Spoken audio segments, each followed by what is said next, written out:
যে আল্লাহর কাছে দিন বলতে ইন্নাদ দীনা ইনদাল্লাহিল ইসলাম, আল্লাহর কাছে দিন বলতে ইসলাম ছাড়া কোনো দিন কিন্তু আল্লাহর কাছে নাই।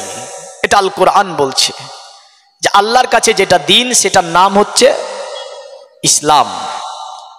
ইসলাম শব্দটি সালাম থেকে উদ্ধৃত হয়েছে। এই শব্দের অর্থ হচ্ছে শান্তি।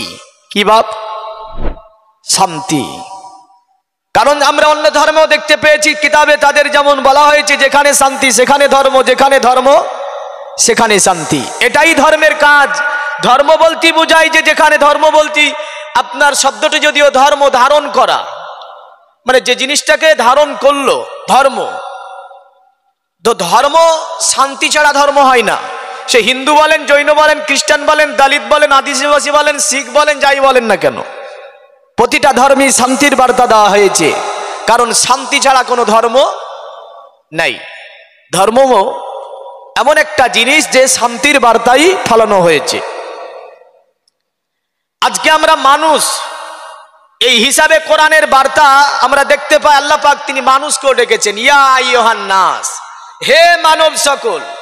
মানুষ বলতে কি মুসলিম বুঝিয়েছে? না, মানব বলতে মুসলিম, হিন্দু, জৈন, খ্রিস্টান, নাসারা, দালিত, আদিবাসী, জাতি, ধর্ম, বর্ণ নির্বিশেষে সকল কি মানুষ বলে আমার আল্লাহ পাক ডাক দিয়েছে। তবে হ্যাঁ, আল্লাহ পাক তিনি কখনো ডাক দিয়েছে ইয়া আইয়ুহাল্লাযিনা আমানু বলে। অতএব হে ইমানদার ও বিশ্বাসীরা, এখানে কয়েক কটা জিনিসের উপরে বিশ্বাস স্থাপনের কথা রাসূলুল্লাহ বলেছেন। তাদেরকে আল্লাহ পাক ঈমান অলু বলে ডাক দিয়েছে। বাদবাকি মানব বলে আমার আল্লাহ কোরআনে অনেক জায়গায় ডাক দিয়েছেন। আমরা মানব, মানব হিসাবে হিন্দু বলেন, জৈন বলেন, খ্রিস্টান বলেন, মুসলিম বলেন, দলিত বলেন, আদিবাসী বলেন, সকলেই মানুষ, হ্যাঁ না? সকলেই মানুষ। সকলের দুটো হাত আছে, দুটো কান আছে, নাক আছে, দুটো পা আছে। মানব হিসাবে বাহ্যিক আভ্যন্তরীণ যে আমাদের কোর্স বলেন, আমাদের যন্ত্রপাতি বলেন, এই যে শরীরটাকে চলমান করার জন্য যাহা কিছু আপনার যন্ত্রপাতিগুলো আল্লাহ লাগিয়েছে, মানব হিসাবে আপনি খুঁজবেন সবই পাওয়া যাবে। কিন্তু এমন একটা জিনিসের জন্য আল্লাহ রাব্বুল আলামিন এখানে ঈমান অনু বলছে যেটা কোনো বস্তু, চিকিৎসা বিজ্ঞানের কাছে ওটা কোনো বস্তু নয়। কারণ ওই বস্তুটা আপনি আলাদা করে দেখাতে পারবেন না যে এই বস্তুটার জন্য আলাদা। হ্যাঁ, ওটা বিশ্বাস। ওটা কি? বিশ্বাস দেখানো যায় না, ওটা বিশ্বাস। এখন আসি, আল্লাহ রাব্বুল আলামিন তিনার যে ধর্ম ইসলাম, এই ইসলামটা কি বর্তমান ধর্ম নাকি আজ থেকে 10 বছর, 20 বছর, 100 বছর, 500 বছর, 1000 বছর, 2000 বছর, 10,000 বছর, 20,000 বছর আগেও এই ধর্ম ছিল? তো দেখা গিয়েছে আদম নবী যে ধর্ম নিয়ে এসেছিলেন তার নাম ইসলাম। জোরে বলেন সুবহানাল্লাহ। আদম নবী যে ধর্ম নিয়ে এসেছিলেন তার নাম ইসলাম ধর্ম। ইসলামই হচ্ছে ধর্ম। আচ্ছা, আদম নবী আলাইহিস সালামের সময় দুনিয়াতে তিনি যখন আসেন, শরণদ্বীপে তাকে যখন পাঠায়, তখন দুনিয়াতে মানুষ কটা? দুটি। এক হচ্ছে মা হাওয়া, আর দ্বিতীয় হচ্ছে আদম আলাইহিস সালাম। দুটি মানুষ, একটা পুরুষ আর একটা নারী। এ কারণে যদিও বিদ্রোহী কবি কাজী নজরুল ইসলাম তিনি বলেছিলেন একথা, মোরা এক বৃন্তে দুটি কুসুম, হিন্দু মুসলমান, মুসলিম তার নয়নমণি, হিন্দু তাহার প্রাণ। আছে না নাই? এই দিকে তাকিয়ে তিনি এই কবিতাটা আবৃত্তি করেছিলেন। অতঃপর ধর্মীয় অনুকূল থেকে, মানার দিক থেকে নিয়ে রীতি নীতি, আখলাক, চরিত্র, বিভিন্ন দিক থেকে আমরা অনেকগুলো ধর্ম তৈরি করে ফেলেছি দুনিয়ায়। তবে জেনে রাখবেন একটা বিষয়, যে আমরা মানুষ সকলেই আদম জাতির সন্তান, সকলেই আদম নবীর সন্তান, পরস্পর এসেছি।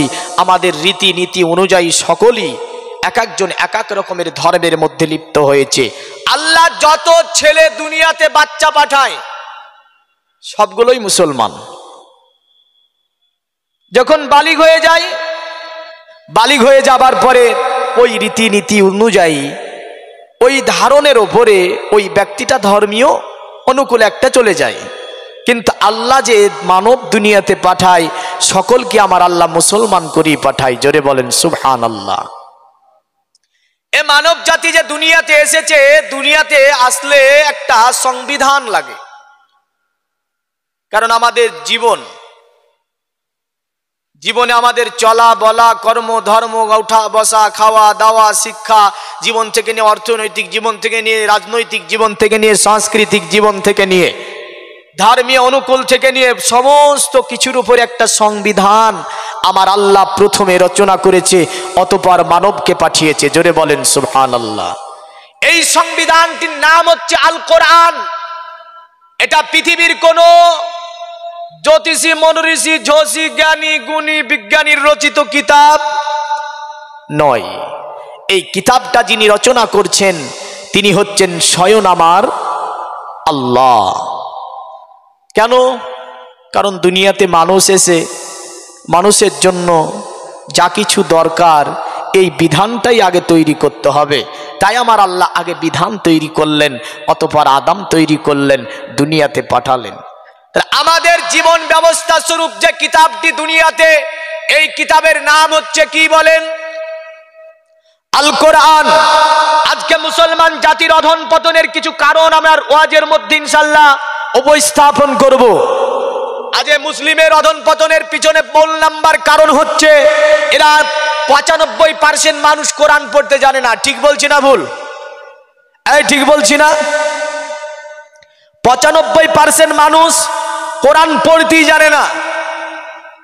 এক নম্বর কারণ জেনে রাখবেন, নবীজি সাল্লাল্লাহু আলাইহি সাল্লাম বিদায় হজ করলেন যখন, আল্লাহর নবী সাফা পারোয়ার পাহাড়ে থাকলেন, ডানে বামে চতুর্দিকে মানুষ, তো নবী ডাকছে, ইয়া আইয়ুহান নাস, এ মানব সকল। নবীজি এখানে এই কথা বলেননি যে ইয়া আইয়ুহাল্লাযিনা আমানু। আপনি বিদায় হজের লেকচার পড়ে দেখবেন, তাতে নবীজি ডেকেছিলেন নাস বলে, অতএব সকল মানুষকে ডাকলেন। ডেকে বলল, শোনো, আমি নবীজি হয়তো মক্কাতে আর আসবো কিনা জানি না, তবে তোমাদের জন্য কিছু উপদেশ দিয়ে যাচ্ছি। মানুষেরা কিভাবে নবীজির মুখের দিকে তাকিয়ে আছে। আল্লাহর নবী প্রথম বাক্য যেটা বলেছিলেন সেই বাক্যটা ছিল, শোনো মানব জাতি, তোমাদের জন্য আমি জাহেলি যত প্রথাগুলি আছে সমস্ত প্রথাগুলিকে আমি নবীজি আমার কদম তলে ন্যস্ত করে দিলাম, আমার কদম তলে পুঁতে দিলাম। জাহেলি প্রথা, মদ্যপান করা, তাস খেলা, এমন করে আপনার ব্যভিচার করা, জাহেলি প্রথা, অত্যাচার, অনাচার, অবিচার থেকে নিয়ে এমন করে আপনার জাহেলি প্রথার মধ্যে আমরা দেখতে পাই উকাজ দুটি মেলা, যেখানে ছেলে মেয়ের ভিড়ভাট্টাগুলো হয়। নবীজি বলেছিলেন জাহেলি যত প্রথাগুলি আছে আমি নবীজি সব আমার কদম তলে পুঁতে দিলাম, ন্যস্ত করলাম। অতঃপর নবীজি বললেন, হে মক্কার জনগণ শোনো, আর আমি নবীজি তোমাদের জন্য সুদকে হারাম করলাম, খাস করে আব্বাস বিন আব্দুল মুতাল্লিবের সুদকে আমি নবীজি আমার কদম তলে আমি পুঁতে দিলাম। সকলে আপনার তাকিয়েছিল। আজ ব্যাপক হারে মুসলমান সমাজে সুদের প্রচলন আছে না নাই? ইন্টারেস্ট বলে মুসলমান সুদ খায়। হ্যাঁ, তৃতীয়বারে নবীজি ডাকলেন, এ নারীগণ শোনো, তোমার স্বামী যেটা পছন্দ করে না এমন কাজ তুমি করিও না। অতঃপর নারীদেরকে নবীজি বললেন, শোনো নারীগণ, তোমার স্বামীর বিনা অনুমতিতে বাড়িতে কাউকে প্রবেশ করতে দিও না। আল্লাহর নবীর লেকচারের শেষ বাক্যটি ছিল, শোনো, যদি আমি তোমাদের কাছ থেকে চলে যাই কিছু নিয়ে যাব না, সবগুলো পৃথিবীতে রেখে যাব। এর মধ্যে আমার জীবনের যত বড় মজেজা রয়েছে যেটার নাম হচ্ছে আল কোরআন। জোরে বলেন সুবহানাল্লাহ। এই কোরআনটা তোমাদের মধ্যে রেখে যাব আমি।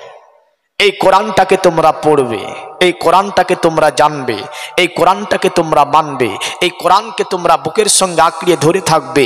তোমাদেরকে কিয়ামত পর্যন্ত কখনোই কোনো জাতি তোমাদেরকে অত্যাচারিত, নির্যাতিত, পদদলিত করতে পারবে না।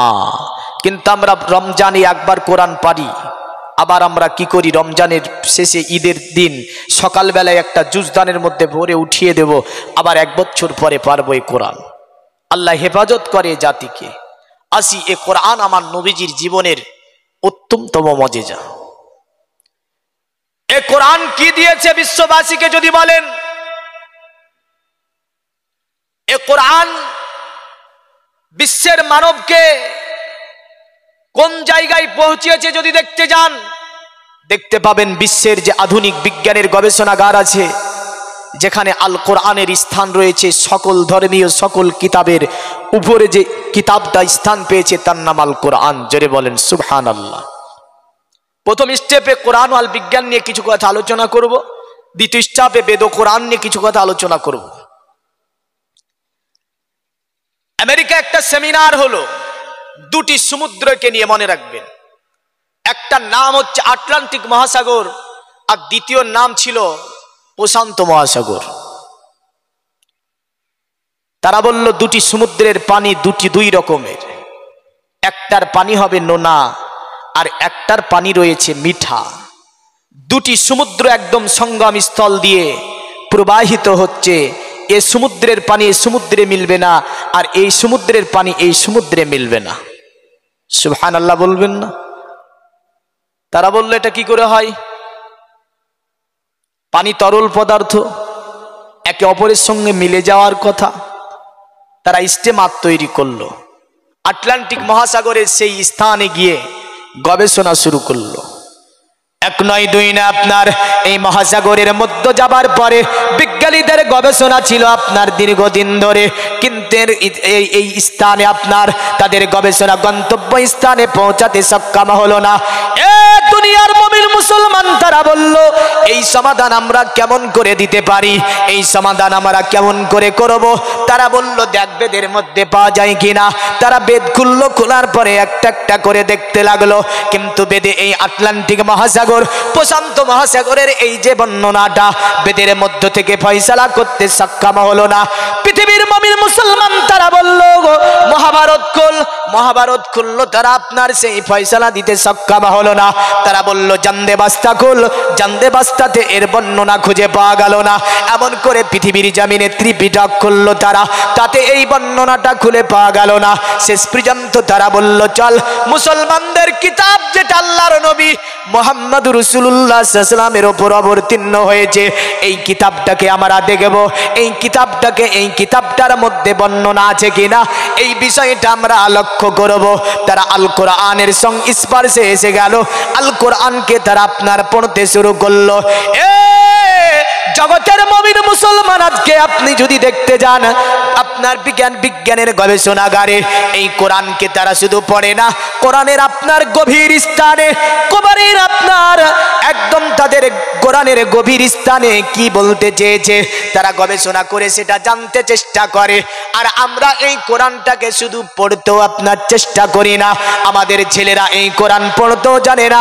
এক একটা ঘরে আপনার বিএ এমএ মাস্টারি ডিগ্রি করেছে, আপনার ইঞ্জিনিয়ারিং নিয়ে পড়ছে, কেউ ইংলিশের ওপরে আপনার কি করেছে, ইংলিশের ওপরে অনার্স করেছে, কেউ ম্যাথ নিয়ে পড়াশোনা করেছে, কেউ জিওগ্রাফি নিয়ে পড়াশোনা করেছে। কিন্তু আমাদের ছেলেদেরকে যদি বলি কোরআনুল কারীমের সূরাতুল ইয়াসিনটা বাবা মারা গিয়েছে, বাবার পায়ের কাছে দাঁড়িয়ে পড়ে দাও তো, আমাদের ছেলেরা কিন্তু এই কোরআনের সূরা ইয়াসিন তো দূরের কথা, কোরআনটা পড়তেই জানে না। এমন অনেক পরিবারে আছে, বড় শিক্ষিত পরিবার, কিন্তু দেখা যাচ্ছে কোরআন জানে না।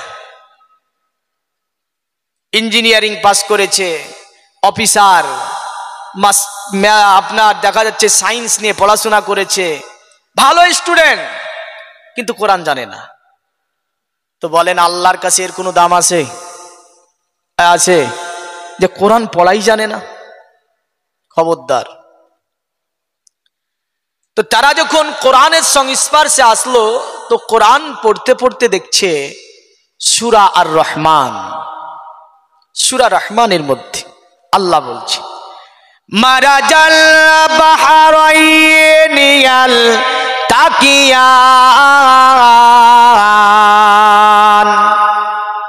আমার আল্লাহ বলছে দুনিয়ার মানব, আমি আল্লাহ পাক দুটি সমুদ্রকে সঙ্গম স্থলে আমি প্রবাহিত করেছি। জোরে বলেন সুবহানাল্লাহ। একটার পানি হবে মিঠা আর একটার পানি হবে নোনা। মিঠা পানি নোনার সঙ্গে মিলবে না, আর নোনা মিঠার সঙ্গে মিলবে না। দুটি পানির কালার হবে আলাদা, দুটি একসঙ্গে আপনার চলবে, একে অপরের সঙ্গে মিলবে না। আমার আল্লাহ বলছে শোন দুনিয়ার মানব, বাইনাহুমা বারযাখুল্লা ইয়াবগিয়ান। আর আমি আল্লাহ পাক দুটি সমুদ্রের মধ্যখানে একটা পর্দা নির্মাণ করেছি, কারণ একটা সমুদ্রে পানি দ্বিতীয় সমুদ্রে যেতে পারবে না, একটা সমুদ্রে পানি দ্বিতীয় সমুদ্রে মিলবে না।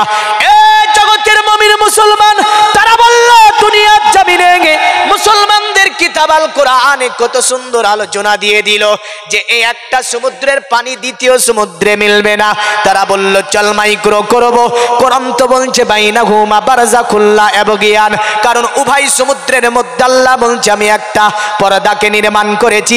তারা বলল আমাদের যন্ত্রপাতি দিয়ে আমরা পর্দাকে উন্মোচন করব, পর্দাকে উন্মোচন করে দেখব যে এক সমুদ্রের পানি দ্বিতীয় সমুদ্রে কেন মিলে না, এই পানি এই পানির সঙ্গে কেন মিলে না। তারা মাইক্রো করলো, আপনার মাইক্রো করার পরে তারা এই দুটি সমুদ্রের আপনার তথ্য উন্মোচন করতে সক্ষম হলো না। শেষ পর্যন্ত বলল শোন, পৃথিবীর জমিনে আব্দুল্লাহ ছেলে মোহাম্মদ হচ্ছে এই কোরআনের মহান পণ্ডিত, কারণ এই কোরআনটা জিনার ওপরে নাজিল হয়েছে তিনি হচ্ছে আব্দুল্লাহ ছেলে মোহাম্মদ। আজ থেকে 1500 বছর আগে তিনার ওপরে এসেছে। মক্কার মানুষ যদিও সকলে জেনে নেয়নি, কিন্তু আব্দুল্লাহ ছেলে মোহাম্মদ এই কোরআন শিক্ষা দিয়েছিল সাহাবীদেরকে, তার কাছ থেকে শিক্ষা পেয়েছিল সাহাবীরা। চল আমরা দেখি মুহাম্মাদের কিতাবগুলো, মুহাম্মদ যে কথাগুলো বলেছে সেগুলো হাদিস নামে পরিচিত। আমরা হাদিসটাকে একটু ঘেটে ঘেটে দেখি এর মধ্যে আল্লাহর নবী কি বলতে চেয়েছে, আল্লাহর নবী দুটি সমুদ্রকে নিয়ে কি আলোচনা দিয়েছে। তারা পড়তে শুরু করে দিল।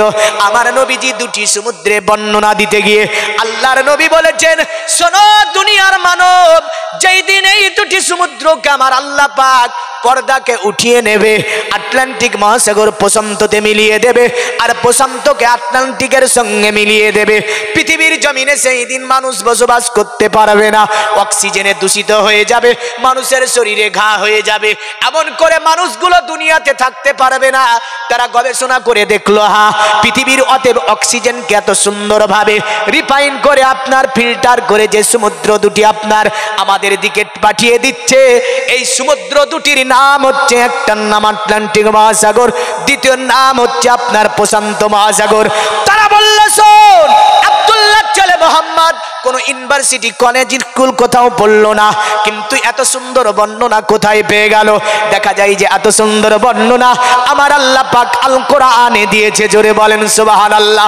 আমার আল্লাহ বলে দুনিয়ার মানব পৃথিবীর জমিনে তোমরা যে জ্ঞানী অর্জন করো না কেন, তোমরা যদি ম্যাথ নিয়ে পড়াশোনা করো, একজন ম্যাথের ভালো স্টুডেন্ট, ম্যাথের বিজ্ঞানী আপনার যারা রয়েছে, এমন করে যারা ম্যাথ নিয়ে আপনার গবেষণা করে, তারা যখন কোরআনের সঙ্গে স্পর্শে আসলো, কোরআনের পৃষ্ঠাকে উল্টিয়ে দেখে, কোরআনের প্রতিটা আয়াতের মধ্যে, কোরআনের প্রতিটা শব্দের মধ্যে পুরো ম্যাথে ভরা। জোরে বলেন, জোরে বলবেন না। আর একজন স্টুডেন্ট দেখা যাচ্ছে আপনার দর্শন নিয়ে পড়াশোনা করলো, দর্শন নিয়ে গবেষণা করতে করতে কোরআনের সঙ্গে স্পর্শে আসলো, আসার পরে দেখে কোরআনে সব দর্শনে ভরা।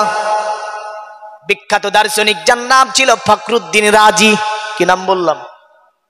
এ নাম তো শুনতে পাবেন না। কি নাম পাবেন? নাম তো পাবেন এইভাবে, যদি জিজ্ঞাসা করি বলো তো। অতএব এই যে জ্যামিতি, সমীকরণ, এমন করে এই যে অঙ্ক, এর প্রতিষ্ঠাতাকে তো কি বলবেন আপনি? অ্যালজিব্রা। কি বলবেন? অ্যালজিব্রা। কিন্তু এই ব্যক্তিটার নাম ছিল মোহাম্মদ আল জাবির। জোরে বলবেন না। কি নাম ছিল? মোহাম্মদ আল জাবির। এই মোহাম্মদ আল জাবিরটাকে বিকৃতি করে বলল অ্যালজিব্রা। এমন করে অনেকগুলি নাম যেটা মুসলমানদের, কিন্তু আপনি ভাবতেও পারবেন না যে নামটা কার, এই নামটা কে, কোন ধর্মের, বুঝতে পারবেন না। তো যাই হোক, আমি যে ইস্যুটাকে নিয়ে যাচ্ছিলাম ওটা ছিল দর্শন। বিখ্যাত পণ্ডিত দর্শনের যিনার নাম ছিল ফখরুদ্দিন রাজি। দর্শনের উপরে অনেকগুলি কিতাব তিনি রচনা করেছেন। এমন করে তিনি কোরআনের সংস্পর্শ আসলেন, কোরআনটাকে তিনি প্রথমবারে খুললেন।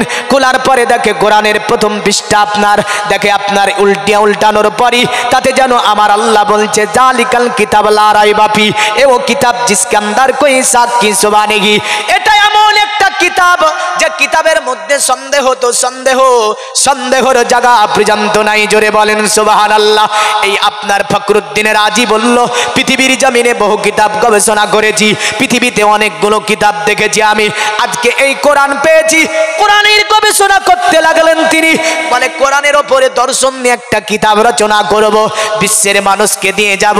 তাই তিনি কোরআনের ওপর গবেষণা করে বিশ্বের মাঝে একখানা তাফসির লিখলেন, একদম দর্শনের ওপর লক্ষ্য রেখে। যে তাফসিরের নাম দিলেন তিনি পৃথিবীর জমিনে, তাফসিরের নাম হচ্ছে তাফসিরে কাবির। জোরে বলেন সুবহানাল্লাহ। পুরো তাফসিরে কাবির দেখবেন যেন দর্শনে কোরআন ভরা আছে। এমন করে পৃথিবীর জমিনে আপনার ইলমে তাসাউফ নিয়ে আপনার জ্ঞান অর্জন করলো। যেমন করে ইসমাইল হাক্কি রাহমাতুল্লাহ আলাইহি তিনি কোরআনের সংস্পর্শে আসলেন। আসার পরে দেখেন কোরআনে যেন সব আপনার ইলমে তাসাউফে ভরা। বোঝা গেল আমার আল্লাহ বলে, দুনিয়ার মানব তুমি যে জ্ঞানী অর্জন করো না কেন, আমি আল্লাহ পৃথিবীর সব জ্ঞানে ভরে রেখেছি যে কিতাবটাকে, তার নাম হচ্ছে আল কোরআন। সব জ্ঞানে ভরা যে কিতাব তার নাম আল কোরআন। এবার একটা উপদেশ দেব, এখানে যিনারা কোরআন পড়া জানেন না, 95% মানুষ কোরআন পড়া জানে না। তো যিনারা কোরআন পড়া জানেন না, আজকের এই মাহফিল থেকে বেশি নিয়ে যান না, একটা করে নিয়ে যান। সব মাহফিল থেকে যদি একটা করে নিয়ে যান, খোদার কসম বলছি জীবন সার্থক হয়ে যাবে না, যাবে না? একটা করে নেবেন। আজকের এই মাহফিল থেকে যেটা নিয়ে যাবেন, আপনারা মনে মনে বলেন, জোরে বললে লজ্জা লাগবে, হ্যাঁ না, পাশকের মানুষ শুনতে পাবে। মনে মনে বলেন যে ইনশাল্লাহ কোরআন পড়া শিখে নেব। বললেন তো? আমি তো বলেছি মনে মনে বলতে, শুনতে তো পাবো না। মনে মনে বলেন যে ইনশাল্লাহ কোরআন পড়া শিখে নেব। যদি আপনি এই ওয়াজটা শুনে যাবার পরে কোরআন পড়াটা শিখেন, জেনে রাখবো যে আজকে যতটুকু ওয়াজ করলাম আমি কিছুটা হলেও সার্থক হয়েছে। আর নতবা যদি না শিখেন, তাহলে আমার ওয়াজ করার কি দরকার? ওয়াজ করার কোনো দরকার নেই। এবার কোরআন দেখেন, কোরআনে আরো কি আছে। বিজ্ঞানিক তথ্যের উপরে কিছুক্ষণ আলোচনা, অতঃপর বেদ ও কোরআনের উপরে আলোচনা থাকবে। এটি বক্তৃতা ইনশাল্লাহ সমাপ্তির দিকে চলে যাবে। প্রথম আমি যেহেতু আছি বিজ্ঞানীদের কাছে, চিকিৎসা বিজ্ঞানীরাও এই কোরআনকে নিয়ে গবেষণা করেছে না করেনি? করেছে। এই কোরআনের মধ্যে ভুল ধরার জন্য পৃথিবীতে অনেক বড় বড় কবি, অনেক বড় বড় দার্শনিক, অনেক বড় বড় রাইটার তারা চেষ্টা করেছে। পেরেছে? পারেনি। চিকিৎসা বিজ্ঞানী ইবনে সিনা, যিনি চিকিৎসা শাস্ত্রে আলংকারী বিজ্ঞান, তিনার লিখিত কিতাবের নাম হচ্ছে কানুন ফি তিব, যেটা আজকে বিশ্বের মাঝে বিভিন্ন ভাষায় অনুদিত হয়ে বিভিন্ন ইউনিভার্সিটিতে, মেডিকেলে যার কিতাবগুলো পড়ানো হচ্ছে। জোরে বলেন সুবহানাল্লাহ। ইবনে সিনা তিনি আপনার কি করলেন? কোরআনের সংস্পর্শে আসলেন। তো কোরআনের সংস্পর্শে এসে প্রথম পৃষ্ঠা উল্টিয়ে দেখছে একটা সূরার নাম হচ্ছে সূরাতুল ফাতিহা। কি নাম? সূরায়ে ফাতিহা। এখন যদি এখানে একটু পরীক্ষা নিই যে সূরা ফাতিহা কত মানুষের মুখস্থ আছে, বেশির অংশ মানুষ পাবো না যে সূরা ফাতিহা মুখস্থ নাই, পাবো। খোদার কসম বলছি, যে ব্যক্তিরা কোরআন শরীফ সূরা ফাতিহা এমন করে কোরআনুল কারীমের কমসে কম 10টা সূরা মুখস্থ না করে মারা গিয়েছেন, আমি জানি না তাকে কোন দোয়া আল্লাহ জান্নাতে নিয়ে যাবে। 14টা দুনিয়ার সব মৌলবীগুলো এসে একদিকে বসে যদি আপনার জন্য দোয়া করে, আমি বলতে পারবো না যে জান্নাতে যাবে। কারণ বুখারী শরীফের হাদিসের মধ্যে সাঈদ ইবনে মুআল্লা থেকে একখানা হাদিস এইরকম বর্ণনা হয়েছে। নবীজি সাল্লাল্লাহু আলাইহি সাল্লাম তিনি বলছেন, তুমি যদি জান্নাত যেতে চাও সূরাতুল উম্মুল কোরআন পড়ো। বান্দা যখন উম্মুল কোরআন পড়ে, আল্লাহ তার নসিবে জান্নাত লিখে দেয়। জোরে বলেন। কিন্তু একাধিক মানুষ কোরআন পড়তে জানে না। ইবনে সিনা পৃষ্ঠা উল্টিয়েছে, দেখছে একটা সূরার নাম লেখা আছে উম্মুল কোরআন। বড় জ্ঞানী তিনি, কারণ তিনি দুনিয়ার জমিনে আপনার 3000 রোগকে নিয়ে যিনি কানুন পৃথিবী আলোচনা করেছিলেন। এই সূরাটার নাম তিনি পড়ছেন, আমার নবীজি বলছে শোনো, দুনিয়ার জমিনে এই সূরাটি হচ্ছে 20টা নাম বলেছে আমার নবীজি, জোরে বলেন সুবহানাল্লাহ। আল্লাহর নবী বলেন ফাতিহাতুল কিতাব, এই সূরা ফাতিহাকে নবীজি বলছেন, এমন করে নবীজি বলছেন শোনো, এটা হচ্ছে কাফিয়া, অফিয়া, সাফিয়া, শেফা। আমার নবী বললেন এটা হচ্ছে শেফা। দুনিয়ার জমিনে সব ধরনের ওষুধ রয়েছে এই সূরার মধ্যে। আল্লাহর নবী বলেন তোমরা পৃথিবীতে যে সুস্থ থাকবে, তোমাদেরকে সুস্থ রাখার জন্য যে সূরাটা, তার নাম হচ্ছে সূরাতুল ফাতিহা। নবীজি বলে আমার উম্মত শোনো, দুনিয়ার জমিনে তোমাদেরকে যে সূরাটা আমি দিয়ে গেলাম, এই সূরাটার নাম হচ্ছে সূরাতুস সাবএ মাসানি, 7টা আয়াত বিশিষ্ট সূরা একটা তোমাদেরকে আমি নবীজি দিয়ে গেলাম। আমার নবীজি বলে শোনো আমার উম্মত, এটাই হচ্ছে সূরাতুস সালাত, নামাজের সূরা নামে খ্যাত যে সূরাটি, আল্লাহর নবী বলেন তার নামই হচ্ছে সূরাতুল ফাতিহা। ইবনে সিনা বলছে তাজ্জব ব্যাপার, পৃথিবীর জমিনে বিভিন্ন বিজ্ঞানের কিতাবকে, জ্যোতি মনস্বীর কিতাব গবেষণা করে দেখলাম, কিন্তু তাতে ওষুধের বিষয়ে এমন কোন আলোচনা পেলাম না। মুসলমানদের কিতাব যার নাম কোরআন, কোরআনের প্রথম সূরার নামই হচ্ছে সূরাতুস শিফা। সে আপনার গবেষণা করতে লাগলো, গবেষণা করে দেখা যায় আমার নবীজি বলেন পৃথিবীর জমিনে যত রকমের অসুখ রয়েছে, সব ধরনের অসুখের ঔষধ হচ্ছে সূরাতুল ফাতিহা। জোরে বলেন সুবহানাল্লাহ। আরো জোরে বলা যাবে না? আরো জোরে বলুন সুবহানাল্লাহ। আরে পড়ো গো কোরআন মধুর বাণী, দিয়ে মন প্রাণ অন্তর তোমার সাদাবে, পড়িলে কোরআন। আরে ওযু করো কোরআন খোলো, কাবার দিকে বসে ধীরে ধীরে পড়ো কোরআন, জীবন কাটবে সুখে। পড়ো গো কোরআন মধুর সুরে, দিয়ে মন প্রাণ অন্তর তোমার সদা হবে, পড়িলে কোরআন। জোরে বলা যাবে না? আমি এখানে দেখছি মানে নদিয়া মুর্শিদাবাদের মানুষগুলো বুঝলেন, এরা সুবহানাল্লাহ আলহামদুলিল্লাহ বলতে জান খারাপ হয়ে যায়, হ্যাঁ।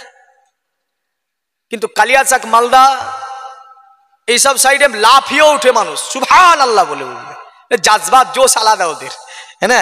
কিন্তু নদিয়া মুর্শিদাবাদে এরা বলতেই চায় না, মানে ঘুমাচ্ছে। সুবহানাল্লাহ বললে কত নেকি হয় এ মর্মে একখানা হাদিস শুনিয়ে দিই, তাহলে বলবেন হয়তো। নবীজি বসে আছেন আর সাহাবীরা বসে আছে, নবী বলছে সাহাবীরা তোমরা উহুদ পাহাড় সমতুল্য নেকি করেছো? তো সাহাবীরা বলছে এত বড় নেকি পাবো কোথায়? সাহাবীদের মন মানসিকতা দেখেন। আর আমরা 4 দিন নামাজ পড়তে লাগে ভাবি যে আমি জান্নাতে চলে গেছি, হ্যাঁ। কিন্তু সাহাবী তারা বলছে এত বড় নেকি পাবো কোথা? নবীজি যখনই বলেছেন নিজ মুখটাকে নিজ দিকে, আল্লাহর নবী বলছেন এ সাহাবীরা, মুখ অজ্ঞান করলে যে গ্যাস আবিষ্কার করে কোন বিজ্ঞানী? মানুষের মধ্যে নাড়ি পচে গিয়েছে, কেটে বাদ দিয়ে প্লাস্টিক মাইক্রো করতে হবে, প্লাস্টিক করতে হবে, এই যে তথ্যটা বের করেছিল আল কোরআন থেকে কোন বিজ্ঞানী জানেন না? পৃথিবীবাসীতে 800+ কোটি মানুষ, এত মানুষকে চিহ্নিত করে রাখতে হবে, এই তথ্যটা বের করে দিয়েছিল যে কিতাব থেকে। কিতাবের নাম কি জানা নেই?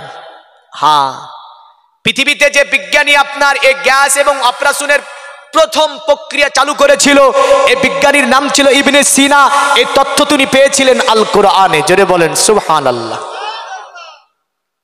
কিন্তু আমরা আল কোরআন চিনতে পারিনি, বুঝতে পারিনি, যার কারণে আমেরিকার সারজামিনে গবেষণা করে বলছিল একজনকে, যার নাম ছিল নরেন্দ্র বসিং, বিখ্যাত বিখ্যাত একজন রাইটার বিজ্ঞানী বলো। তো বললো শোনো একটা কথা বল, তোমাকে কাজ করতে পারে। কি কাজ?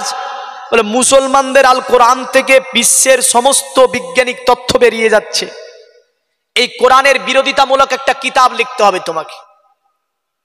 আর তারা বলে যে তাদের কিতাবে একটা ভুল তো ভুলের জায়গাও নাই, তোমাকে একটা কিতাব লিখতে হবে মুসলমানদের কিতাবে ভুল ধরে। পারবে? তো নরেন্দ্রা বসিং মহিলা বললে তো সাধারণ বিষয়, পৃথিবীতে বহু জ্ঞান অর্জন করেছি আমি, বহু কিতাব পড়েছি আমি, একটা সাধারণ বিষয় যে তোমাদেরকে আমি এই কিতাবের ভুল ধরিয়ে দেখিয়ে দেব।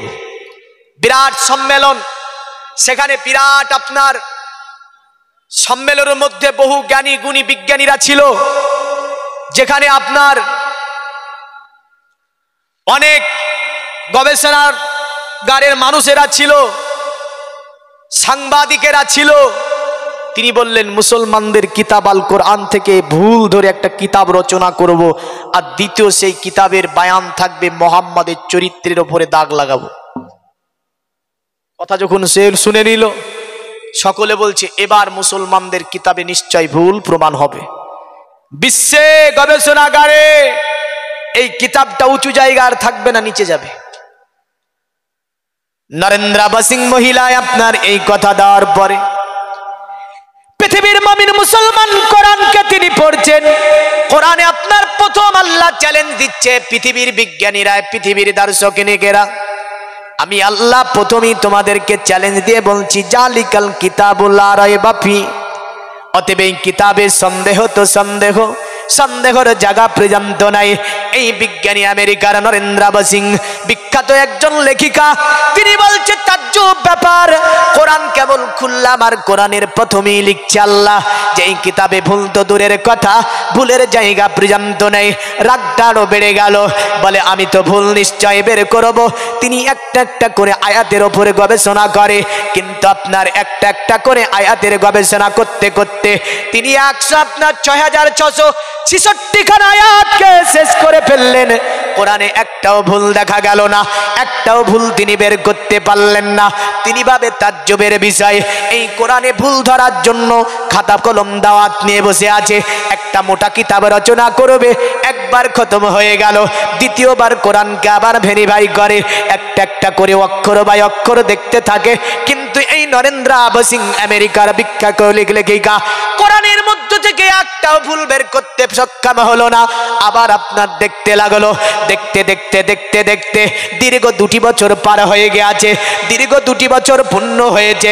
এখন আপনার আমেরিকার বড় বড় ব্যক্তিরা ভাবছে মুসলমানদের কিতাব আল কোরআনের ওপরে বিখ্যাত লেখিকা যেহেতু কথা দিয়েছে ভুল বার করে দেখিয়ে দেবে, এবার মুসলমানদের মুখে চুনকানি পড়বে, জীবনে আর বলতে পারবে না যে আমাদের কিতাবে ভুল নাই, আমাদের কিতাবে ভুলের জায়গা নাই। এই কথাটা মুসলমানরা আর বলতে পারবে না। আধুনিক বিজ্ঞানের গবেষণাগারে উঁচু স্থানে টাকা রাখা হয়েছে, উঁচু থেকে নিচুতে নামিয়ে দেওয়া হবে।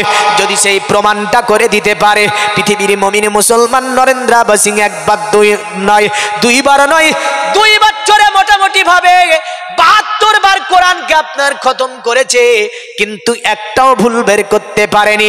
ভুলের বিনিময়ে আপনার এই নরেন্দ্রা বসিং মহিলা কোরআনকে যখন বারবার পড়তেছিল, কোরআন এমন একটা মহান কিতাব, যদি পশু চরিত্রের মানুষ এই কোরআনের সংস্পর্শে আসে, আমার আল্লাহ বলে ও পশু থাকবে না, মানুষ হয়ে যাবে। জোরে বলেন সুবহানাল্লাহ। যার কারণে পবিত্র কোরআনের প্রথম সূরাটার নাম দেখবেন, প্রথম সূরাটার নামকরণ করা হচ্ছে সূরাতুল বাকারা। বাকারাতুন শব্দের অর্থ হচ্ছে গাবি, মানে গরু যাকে বলা হয়েছে। বাকারাতুন শব্দের অর্থ হচ্ছে গায়ে। আর শেষ সূরাটির নাম আছে সূরাতুন নাস, মানুষের নামে মানে নামকরণ করা হচ্ছে শেষ সূরাটার। এখন যদি আমি আল্লাহকে বলি আল্লাহ এই কিতাব তো মানব জাতির জন্য জীবন ব্যবস্থা, ওগো আমার আল্লাহ, কিন্তু কোরআনের প্রথম সূরার নামকরণ করা হচ্ছে একটা গরুর নামে, গায়ের নামে, গাভীর নামে কেন নামকরণ করা হয়? আর মানুষের জীবন ব্যবস্থা কিন্তু ওগো আমার আল্লাহ এই কোরআনের শেষ যে সূরাটা সূরাটার নাম হচ্ছে সূরাতুন নাস। বোঝা গেল এই কোরআন আল্লাহ রাব্বুল আলামিন ইলমে তাসাউফে বলে, শোন দুনিয়ার জমিনে কোরআনের প্রথম সূরার নাম গরুর নামে এই কারণেই নামকরণ হলো, যদিও এর মধ্যে একটা গরু এমন করে একটা এতিম ছেলে আপনার ঘটনা সংঘটিত হয়েছে। দ্বিতীয় নাম্বারের ঘটনা হচ্ছে এই কোরআন যদি আপনার পশু চরিত্রের মানুষও গবেষণা করে, যদি বারবার এর সঙ্গে স্পর্শে আসে, এর চরিত্র পাল্টিয়ে যাবে, এর আদর্শ পাল্টিয়ে যাবে, এর নীতি পাল্টিয়ে যাবে, ও একদিন মানুষ হয়ে যাবে। নরেন্দ্র বসিং 72 বার কবার বারবার পড়ছিল, বারবার পড়ছিল। তো তিনি দেখেন মোহাম্মদের চরিত্রে তো আমি দাগ লাগাবো, কিন্তু যে কিতাবের জীবনে একটা ভুল বের করতে পারলাম না, আর ওই কিতাবে সনাদ দিচ্ছে ইন্নাকা আলা খুলুকিন আযীম, এ নবী আপনি মহান চরিত্রের অধিকারী। জোরে বলেন, আপনি মহান চরিত্রের অধিকারী। তাহলে মোহাম্মদের চরিত্রে দাগ লাগাবো কি করে? এই কিতাবে তো ভুলবার করতে পারলাম না, এই কিতাব সনাদ দিচ্ছে মোহাম্মদকে যে মোহাম্মদের চরিত্র হচ্ছে উত্তম। নরেন্দ্র বসিং 2 বছর পরে বিরাট সম্মেলন, আপনার চতুর্দিকে সাংবাদিকদের আপনার সাপ লাগানো হয়েছে। আমেরিকার মানুষ ভাবছে মুসলমানদের মুখে আজকে চুলকানি পড়বে, কারণ আমাদের বিখ্যাত লেখিকা কথা দিয়েছে কোরআনের ভুল ধরে একটা কিতাব লিখবে। এই জগতের মুমিন মুসলমান আপনার এই নরেন্দ্র বসিং মহিলা সেই দিন আপনার স্টেজের উপর আসবে, সেই দিন আপনার পোশাক পরিধান করেছে কেমন করে? পোশাক আপনার পরেছে এমন সুন্দর করে যে মাথায় একটা ওড়না আছে, পরে একটা জামা আছে, আপনার ঢেকে ঢুকে তিনি যেন বুকে একটা কিতাব ধরে আছে। মানুষেরা ভাবছে তাজ্জুব ব্যাপার, এ তো দেখি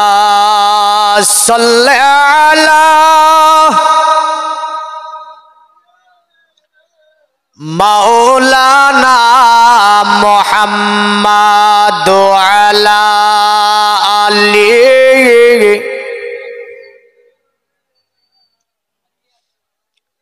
খুশবু খুশবু মিঠা মিঠা দয়ার নবীজির নাম, রওজা ফুলের বাগান, রওজা ফুলের বাগান। জোরে বলুন, খুশবু খুশবু মিঠা মিঠা দয়ার নবীজির নাম, রওজা ফুলের বাগান, রওজা ফুলের বাগান।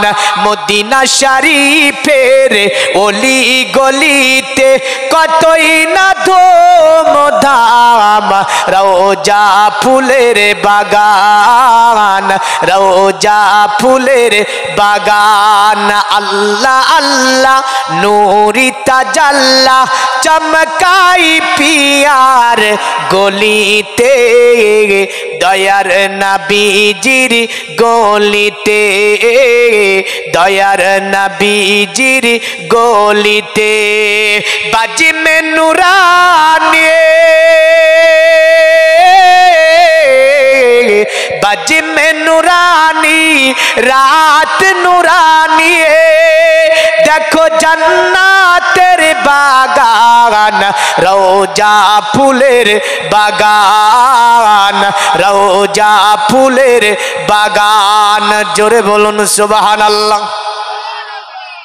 এ দুনিয়ার মুমিন মুসলমান, নরেন্দ্র বসিং মহিলা পোশাক পরেছে, আপনারা মাথায় কি দিয়েছে?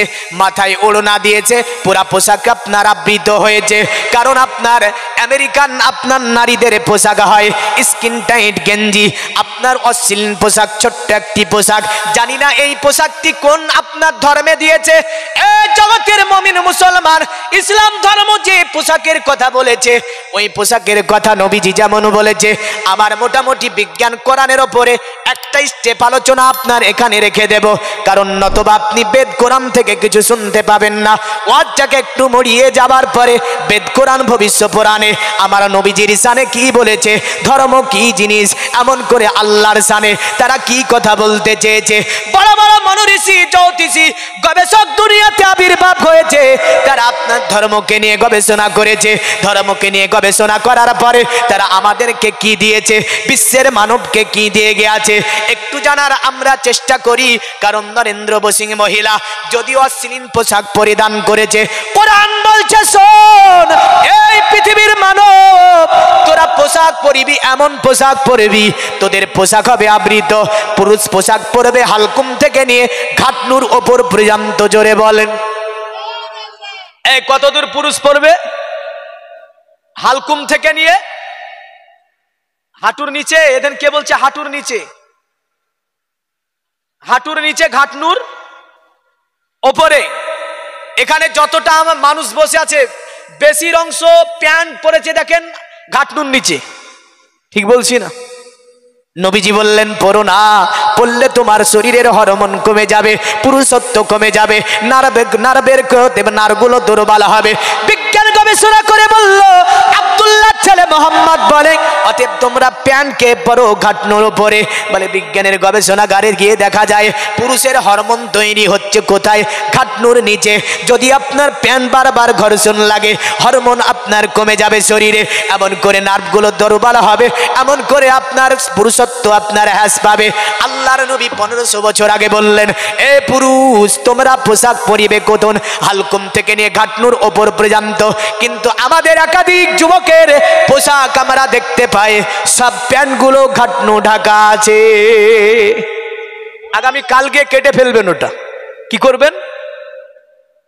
নবীজি বলেছে যারা ঘাটনু ঢেকে প্যান্ট পরে ওদেরকে জাহান্নামে দেওয়া হবে।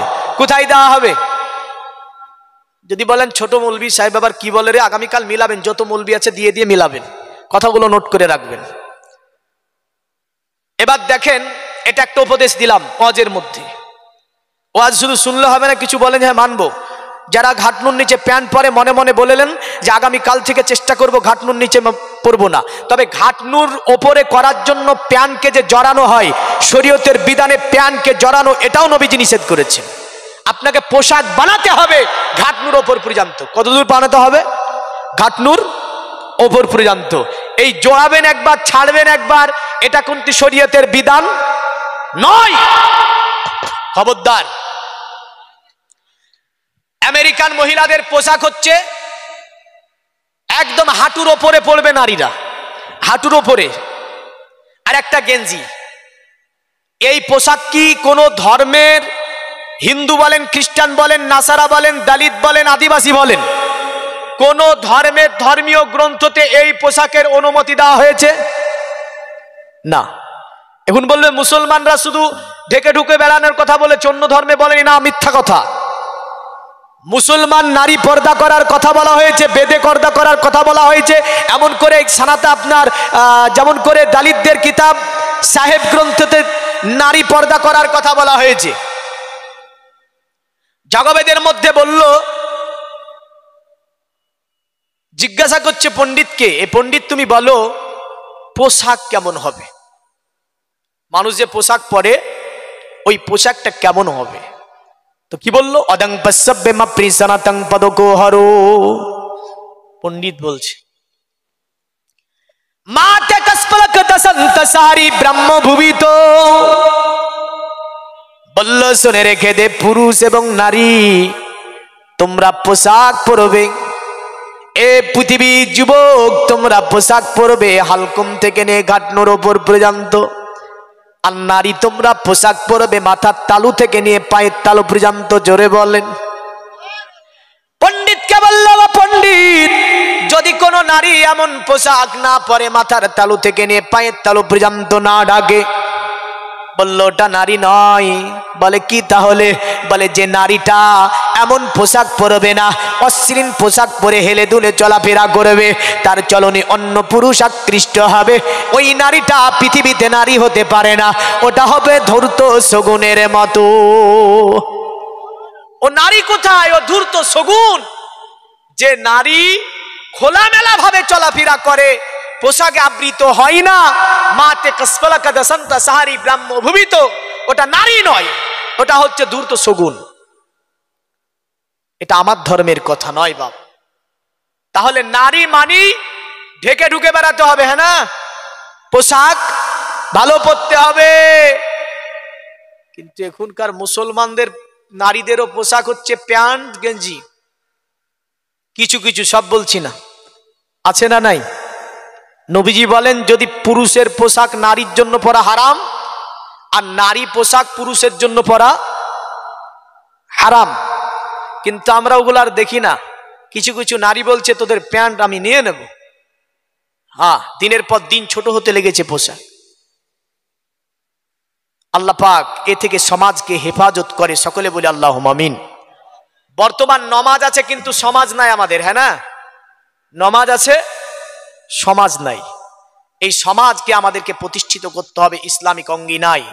যদি না পারি আমরা জান্নাতে যাওয়া খুব মুশকিল হবে। নবীজি বলেছেন আদ-দাইসু লা ইয়াদখুলুল জান্নাহ, দাইস কখনো জান্নাতে যাবে না। একজন নারী 5 থেকে 6 জনকে দাইস বানাবে, আর নবীজি বলছেন ওই 5 থেকে 6 জনকে জাহান্নামে নিয়ে যাবে একজন নারী।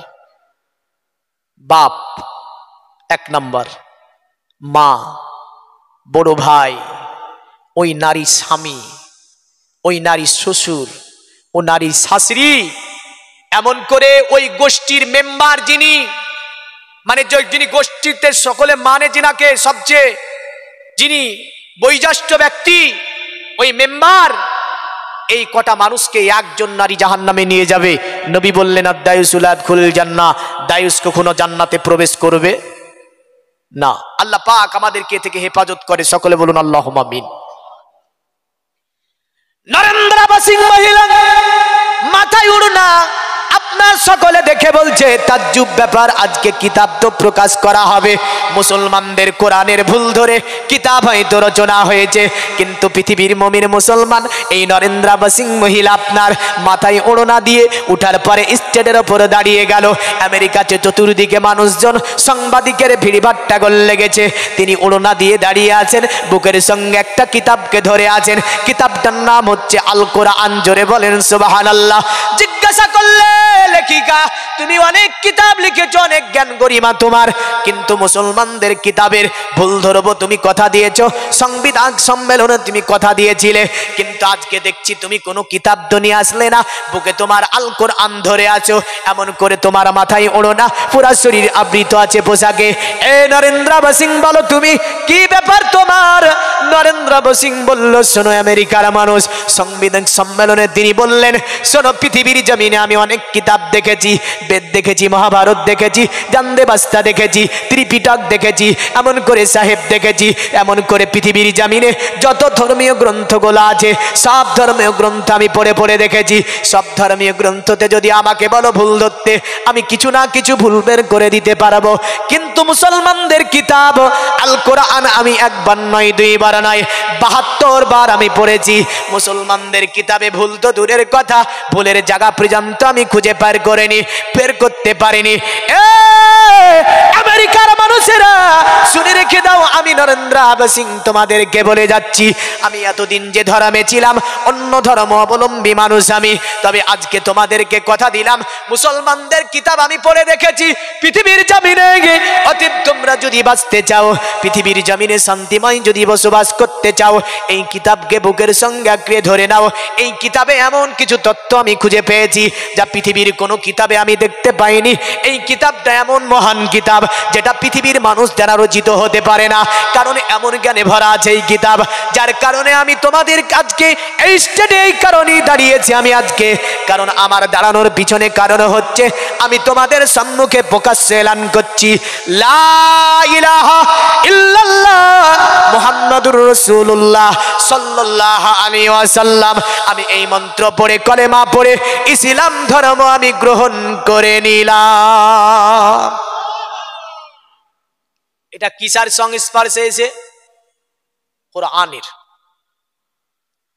এই কোরআনের সংস্পর্শে এসে যদি একজন খ্রিস্টান মহিলা এতটা বদলিয়ে যায় যে তার মাথায় ওড়না পড়ে যায়, তার শরীর পোশাক আবৃত হয়ে যায়, সে যদি দাঁড়িয়ে বিশ্বের মাঝে সাংবাদিক সম্মেলনে জানিয়ে দিতে পারে লা ইলাহা ইল্লাল্লাহ মুহাম্মাদুর রাসূলুল্লাহ সাল্লাল্লাহু আলাইহি ওয়াসাল্লাম, আমরা কেন বিশ্বকে বলতে পারবো না আমরা মুসলমান? এ মুসলমান দেখে কেন চিনা যাবে না? চিনা যায় গো, এই চিনা যায়? কই চিনা যায়? রাস্তাঘাটে কোনটা মুসলমান বুঝাই যায় না। মুসলমানদের আদর্শ, নীতি, লাইফ স্টাইল আলাদা আছে না নাই? মুসলমানদের চলা ফিরা, বলা, কর্ম, ধর্ম, সমস্ত রীতিনীতি আদর্শ শিখিয়েছেন যিনি, তিনি আব্দুল্লাহ ছেলে মুহাম্মাদুর রাসূলুল্লাহ সাল্লাল্লাহু আলাইহি ওয়াসাল্লাম। এটা যদি মানতে আপনার লজ্জাই লাগে, দাড়ি রাখতে যদি লজ্জা লাগে, নমাজ পড়তে যদি লজ্জা লাগে, তাহলে আপনি কেমন মুসলমান? আপনার নিজের মেমরিকে জিজ্ঞাসা করেন, নিজের এই যে আমি আছে, নিজের বিবেক আছে, একে আমি জিজ্ঞাসা করেন, আপনি এই বিবেক আপনাকে উত্তর দিবে তুই কোন দরের মুসলমান। উত্তর দেবে না? দেবে না? তুই কোন দরের মুসলমান আমাকে বলা লাগবে না, আপনার বিবেককে ভালোভাবে রাত্রিতে গিয়ে শুয়ে প্রশ্ন করবেন, এই বিবেক তুই বলতো আমি কোন দরের মুসলমান? বিবেক বলবে তুই ওই দরের মুসলমান। জীবনের ইতিহাস সব শোনাবে, শোনাবে না?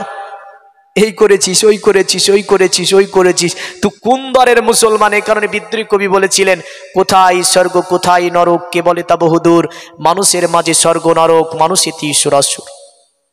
হ্যাঁ, মুসলমানের লাইফ স্টাইলটা হবে এমন সুন্দর যেটা মুহাম্মদ সাল্লাল্লাহু আলাইহি ওয়াসাল্লাম দিয়েছে। কিন্তু আমরা কি করি? আমরা কি করি গো? আমাদের লাইফ স্টাইল বড় দিনের কেক মুসলমান নিয়ে মারে দৌড়।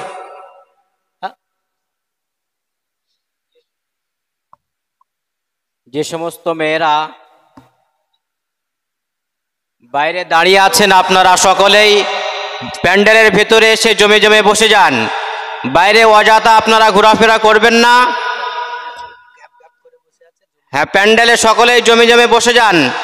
সাইডে অনেক মেয়েরা দাঁড়িয়ে আছে, তাদেরকে বসার সুযোগ করে দেবেন। হ্যাঁ, এবার দেখেন মুহাম্মদ সাল্লাল্লাহু আলাইহি সাল্লাম যা দিয়েছে তা মানতে হবে কিনা। সনাতন ধর্মের একটা কিতাব, কিতাবের নাম হচ্ছে ভবিষ্য পুরাণ। কি নাম বললাম?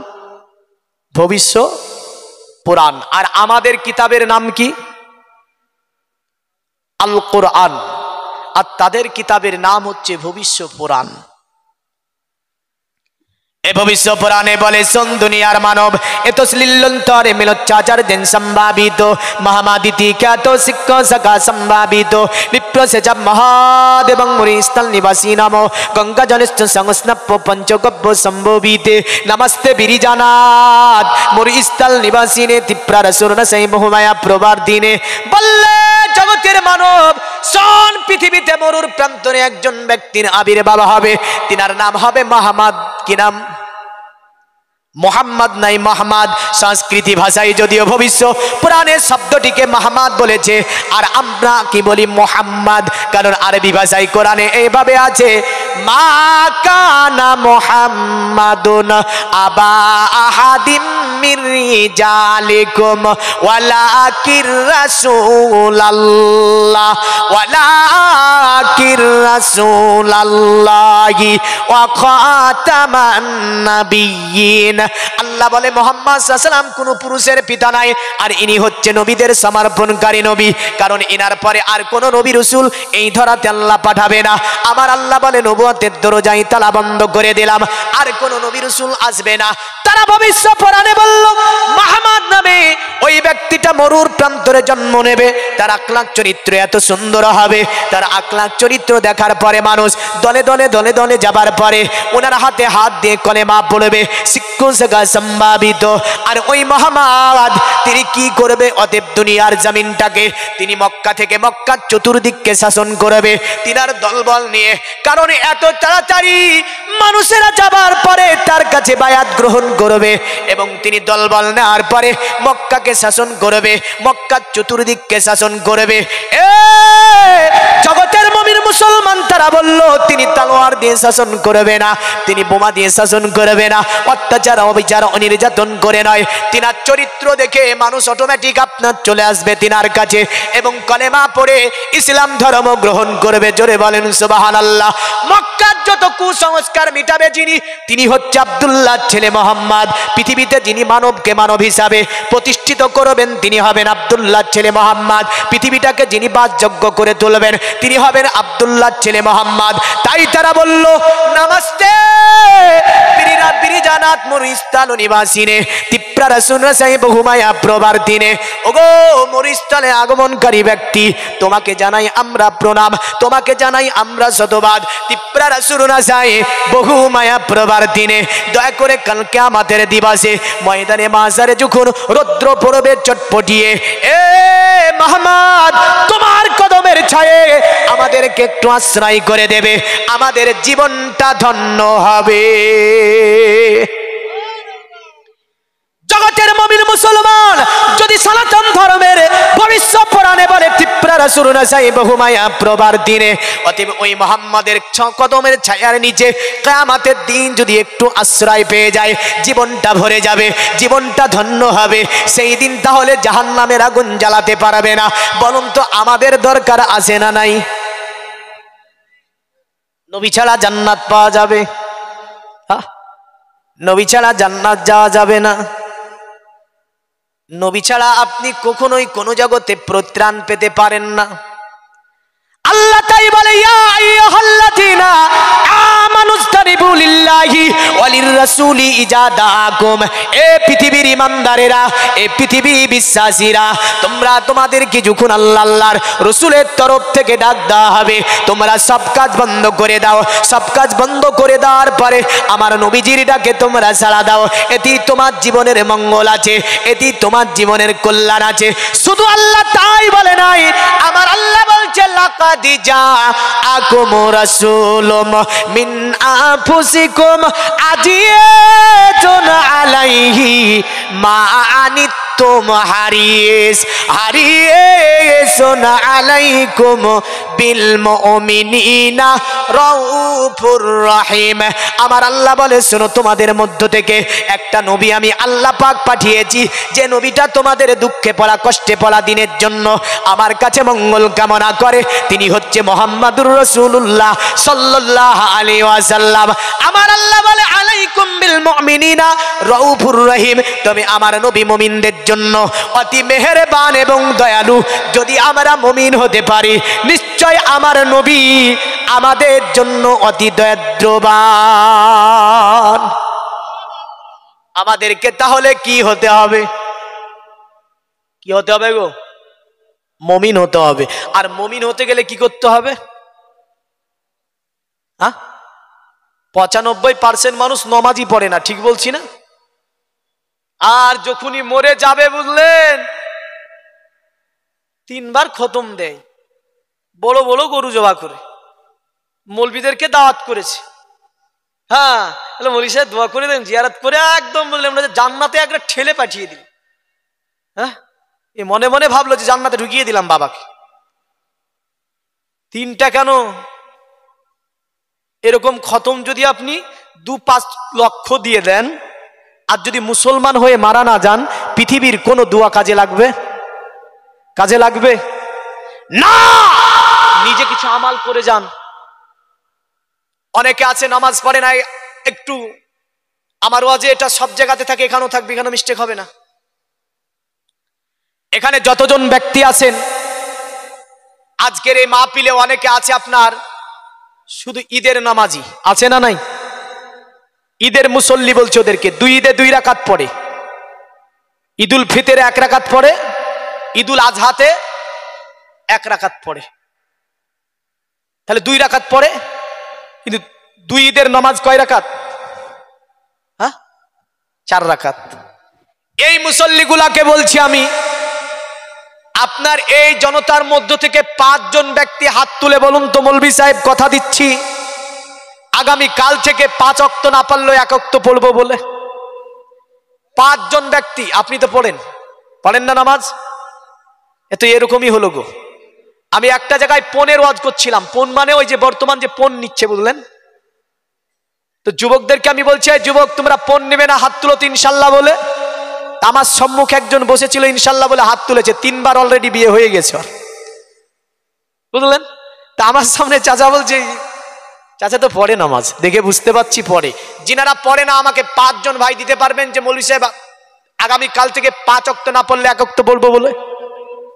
একজন ব্যক্তি বলেন তো, দেখেছেন? ওয়াজ করছি কোথায় আর কিসে কি বলছে আমি জানি না। নামাজ পড়তে গিয়ে মনে হচ্ছে সবগুলো নামাজি এগুলো। তাহলে এটাই সাক্ষী থাকলো এখানে যতটি আছে সবগুলো নামাজি, হ্যাঁ না? খোদার কসম এই কথাটা ধরা থাকবে কাল কিয়ামতের দিনে। আল্লাহ আমাকেও ধরবে পেছন থেকে, তুই ওখানে গিয়েছিলি বলেছিলি অনেক কথা, কিন্তু আসল কথাটা কি বলেছিলি? আমি সেই দিন কিন্তু বলে দেবো, হ্যাঁ বলেছিলাম আল্লাহ, কিন্তু সেই মাহফিলে সবগুলোই নামাজি ছিল, সেই মাহফিলে সবগুলোই নামাজি ছিল, কিন্তু সেই দিন তো ধরা পড়ে যাবে। আল্লাহ তো বলবে কই, এর পিঠের দাড়ি তো তক্তা হয়ে গেছে, সেজদাই দেয় না, দাঁড়িয়ে থাকবে। তা আমি তো বলবো আল্লাহ সেই দিন তো হাতই তোলেনি। হ্যাঁ, তা আমি ভেবেছিলাম সবগুলোই নামাজি। নামাজ ছাড়া কোনো পরিত্রাণ আছে? পৃথিবীতে রাসূলুল্লাহকে জিজ্ঞাসা করলে সবচেয়ে বড় আমালের নাম আপনি বলবেন, তো নবীজি বললেন সবচেয়ে বড় আমালের নাম হচ্ছে নামাজ। আল্লাহ পাকে নামাজ সকলকে পড়ার তৌফিক দান করে, সকলে বলুন আল্লাহুম্মা আমিন। তো নামাজ পড়তে গেলে, মুমিন হতে গেলে আল্লাহর ইবাদত করতে হবে।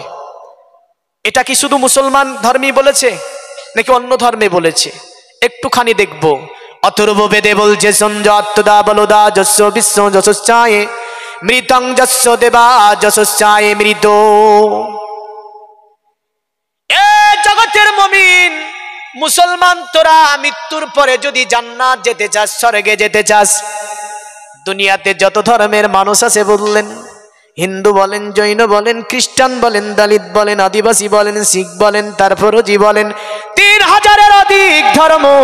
আপনি সকল ধর্মের মানুষকে জিজ্ঞাসা করেন মরার পরে কোথায় যাবে, মুসলমান বলবে জান্নাতে যাব, আর আপনার হিন্দু বলবে স্বর্গে যাব, খ্রিস্টান বলবে জান্নাতে যাব, দলিত বলে স্বর্গে যাব। বলেন তো জান্নাত আর স্বর্গ কি আলাদা আলাদা জিনিস? সকলের একই আশা জান্নাতে যাব, সকলের একই আশা হচ্ছে স্বর্গে যাব, কিন্তু আপনার স্বর্গে কারা যাবে? অথর্ব বেদে বলছে শোন, স্বর্গে যদি যেতে চাস, এই সমগ্র বিশ্বকে যিনি তৈরি করেছে, এই সমগ্র ভূমণ্ডলকে যিনি তৈরি করেছে, উনার ইবাদত করে নে। যদি উনার ইবাদত করে নিতে পারিস, উনার যদি পূজা করে নিতে পারিস, তোরা স্বর্গে চলে যেতে পারবি। আর উনার যদি ইবাদত করতে না পারিস, উনাকে যদি পুজতে না পারিস, উনার যদি পূজা দিতে না পারিস, স্বর্গ পাওয়া সম্ভব হবে না। এমন করে তাদের গীতার মধ্যে বলেছে কথা, শ্রীমদ্ ভগবদ্গীতায় আছে, পিতাহসি লোকস্য চরাচরস্য তপস্য পূজাচ্চ গুরু গরিয়ান না তত সমহস্ত গোতন্নয় হত্তল প্রতিমা প্রভাব। তারা বলল শোন, এই সমগ্র বিশ্বের মালিক যিনি, তিনি হচ্ছে আল্লাহ, অতএব তিনি সকলের মালিক, সকলের গুরু। পূজা যদি করতে হয় তারই পূজা করতে হবে, আর তার যদি পূজা করার পরে দুনিয়ার জমিন থেকে চলে যাস, তাহলে স্বর্গ লাভ করতে পারবি। জোরে বলেন সুবহানাল্লাহ। আর আমার নবীজি বলল, এ দুনিয়ার মানব, তোমরা যদি স্বর্গ পেতে চাও, তাহলে তোমরা মান কলা লা ইলাহা ইল্লাল্লাহ ফাদাখালাল জান্নাহ। তোমরা যখন লা ইলাহা ইল্লাল্লাহ পড়বে, আল্লাহ তোমাদেরকে জান্নাত দেবে। নবীজি বললেন তোমরা পড়ো লা ইলাহা ইল্লাল্লাহ ফাদাখালাল জান্নাহ, আল্লাহ তোমাদেরকে জান্নাত দেবে। এমন করে মিসকাতে কিতাবুল ঈমানের 1 নম্বরে হাদিস নবীজি এইভাবে বলেন। নবীজির কাছে একজন ব্যক্তি আসলো, সাহাবী বর্ণনা করে, ইজতালা আলাইনা রাজুলুন, একজন ব্যক্তি নবীজির কাছে আবির্ভাব হলো। সাহাবী বলছেন, আমরা দেখলাম সাদিদুন বিয়াজুস সিয়াব, ওই ব্যক্তির গায়ে ছিল সাদা রঙের পোশাক। বললেন, আমার নবীজির কাছে আসার পরে বসে গেল। সাহাবী বলছে, লা ইউরা আলাইনা আসারুস সাফার, আমরা দেখলাম তার গায়ে কোনো ধুলো ময়লা মাটি কিছুই ছিল না। আমি যেখান থেকে ডোমকুল থেকে সফর করে আসলাম, কিছু ধুলো ময়লা মাটি পড়েছে গায়ে, না পড়বে না?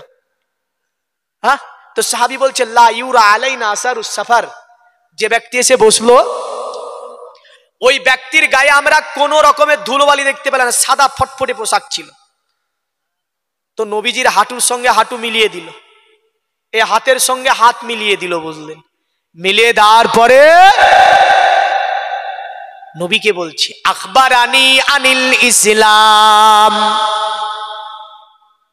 ক্বালা ইয়া মুহাম্মদ আখবারানি আনিল ইসলাম। এ আল্লাহর নবী আপনি ইসলাম সম্পর্কে বলুন। ক্বালা রাসূলুল্লাহ সাল্লাল্লাহু আলাইহি ওয়াসাল্লাম আন্না তাশহাদু আল্লা ইলাহা ইল্লাল্লাহ ওয়া আন্না মুহাম্মাদার রাসূলুল্লাহ। অতঃপর নবী বললেন তুকিমুস সালাত ওয়া তুতি যাকাত তাসুমু রমাজান ওয়া তাহাজ্জাল বাইতা। নবীজি বললেন শোনো, ইসলাম বলতে যারা বলবে লা ইলাহা ইল্লাল্লাহ মুহাম্মাদুর রাসূলুল্লাহ, আল্লাহ ভিন্ন কোনো মাবুদ নাই, আর আল্লাহ আমি হচ্ছি আল্লাহ পাকের রসুল এবং বান্দা। অতঃপর নবীজি বললেন তুকিমুস সালাত, তারা নামাজকে কায়েম করবে, তুতি যাকাত, যাকাত দেবে, তাসুমু রমাজান, রমজান শরীফের মাস আসলে তারা রোজা রাখবে, ওয়া তাহাজ্জাল বাইতা, আর যদি অর্থ থাকে হজ করবে। এই পাঁচটা ইসলামের কি গো? পাঁচটা ইসলামের খুঁটি। তখন ওই সাদা পোশাক পরিহিত ব্যক্তিটা বলল সাদ্দাক্তা ইয়া রাসূলুল্লাহ, হে আল্লাহর হাবিব আপনি সত্য কথা বলেছেন, এই পাঁচটাই হচ্ছে ইসলামের স্তম্ভ। এই পাঁচটার মধ্যে আপনার আমার মধ্যে কতটা আছে নিজে নিজে বিবেককে জিজ্ঞাসা করেন, তো বিবেক বলবে তোর মধ্যে যেটা আছে তাও ন্যাংড়া। মানে কলেমাও এমন কিছু কিছু ছেলে আছে যে কলেমা পড়তে পারে না, আছে না নাই? কলেমা পড়তে পারে না। এবার দেখেন নবীজি বললেন জান্নাতে যাওয়ার রাস্তা তোমাদের, জান্নাতে সবাই যাবে, জান্নাতে যাওয়ার রাস্তা কোনটা দেখতে হবে। সনাতন ধর্মে কারণে ঝগড়া বেঁধে আছে, জান্নাতে যাওয়ার রাস্তা কোনটা হতে পারে? নবীজি বললেন মান ক্বালা লা ইলাহা ইল্লাল্লাহ ফাদাখালাল জান্নাহ। আর ঝগড়া বেঁধে বলল লা করব তিল্লাল্লাহ তিল্লাল্লাহ লা ইলাহা তিপাপম ইলা ইলাহা পরম পদম জন্ম বৈকুণ্ঠে পারাব অনিতাতে জাপি নামে মুহাম্মাদাম। অতএব পৃথিবীর জমিন থেকে তোরা যখন মৃত্যুবরণ করবি, পৃথিবীতে জিকির কার করবি? দুনিয়ায়। অতএব দুনিয়াতে সর্বোত্তম জিকির হবে ওটা হচ্ছে ইল্লাল্লাহ জিকির। ইল্লাল্লাহ ছাড়া জিকির পৃথিবীতে করা যাবে না। জিকির যদি করতে হয় এক আল্লাহর জিকির করতে হবে, জোরে বলেন সুবহানাল্লাহ। তাই তারা বলল ইল্লা কবর ইল্লাল্লাহ তিল্লাল্লাহ, এক আল্লাহর জিকির করে নেই যদি স্বর্গ লাভ করতে চাস দুনিয়ার মানব। অতঃপর বলল লা ইলাহা তিপাপম ইলা ইলাহা পরম পদম জন্ম বৈকুণ্ঠে পারাপনিতাতে জপি নামে মুহাম্মাদাম। আর যারা লা ইলাহা এটাকে বারবার পড়বে, জপে নেবে, এটাকে মেনে নেবে, তারা অতি সম্মানের অধিকারী হবে। আর যারা মুহাম্মাদুর রাসূলুল্লাহর নামকে জপে নেবে ওরা যেন জান্নাতের অধিবাসী হবে। আল্লাহুম্মা সাল্লি আলা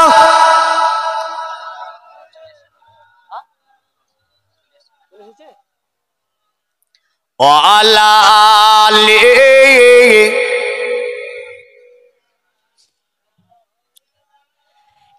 দুনিয়ার মুমিন মুসলমান এমন করে ঠকবাজে তাদের আরেকটা মন্ত্র বলে দিয়ে যায়।